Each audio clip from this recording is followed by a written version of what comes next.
Schools எல்லாமே leave விட்டுட்டாங்க, விளையாண்டுட்டு வர நம்மளுடைய பசங்களுக்காக இருக்கட்டும், கண்ணாடி பாட்டில் அடைச்சி வச்சிருக்க குளிர்பானங்களை நம்ம கொடுக்கறதுக்கு பதிலாக இந்த மாதிரி ஃப்ரெஷ்ஷாக கிடைக்கக்கூடிய பழங்களை வந்து நம்ம குழந்தைங்களுக்கு நம்ம ஜூஸ் போட்டு கொடுக்கலாம். இல்லை லைட்டாக உப்பு மிளகாத்தூள் வச்சு சாப்பிட்டீங்க அப்படின்னா டேஸ்ட்டு வேறு லெவலில் இருக்குங்க.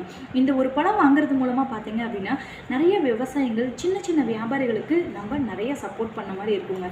கண்ணாடி பாட்டிலில் அடைச்சி வச்சிருக்க ஜூஸ் எல்லாமே கலர்ஃபுல்லாக இருக்கும் தாங்க, ஆனால் அந்த ஃப்ரெஷ்ஷான டேஸ்ட்டு கிடைக்குமான்னு கேட்டால் கண்டிப்பாக பெரிய அளவில் கிடைக்காது. இந்த மாதிரி ஒரு பழங்களை ஃப்ரெஷ்ஷாக வாங்கி சாப்பிட்றது மூலமாக நம்மளுக்கு ஹெல்த் பெனிஃபிட்ஸும் நிறையா கிடைக்கும், டேஸ்ட்டும் செம்மையாக இருக்குங்க. பாருங்கள், நான் ஆல்ரெடி உப்பு மிளகாத்தூள் ரெடி பண்ணி வச்சுருக்கேன். லைட்டாக உப்பு மிளகாத்தூள் தொட்டு இப்படி சாப்பிடும்போது டேஸ்ட்டு வேறு லெவலில் இருக்குங்க. இந்த மாதிரி ஃப்ரெஷ்ஷான பழங்கள் சாப்பிட்ணும் அப்படின்னா கட்டாயமாக நீங்கள் நம்மளுடைய விவசாயங்களை சப்போர்ட் பண்ணணும். எப்பயும் நம்மளுக்கு உணவளிக்கிற விவசாயியை நம்ம எப்பயும் மறந்துடக்கூடாது. விவசாயம் நம்பி சின்ன சின்ன வியாபாரம் பண்ணுற வியாபாரிகளையும் நம்ம மறந்துடக்கூடாதுங்க. உங்களுக்கும் இந்த மாதிரி ஃப்ரெஷ்ஷான வாட்டர் மெலன் வேணும் அப்படின்னா மறக்காமல் வாங்கி சாப்பிடுங்க. விவசாயிகளுக்கும் சப்போர்ட் பண்ணுங்கள். நன்றி.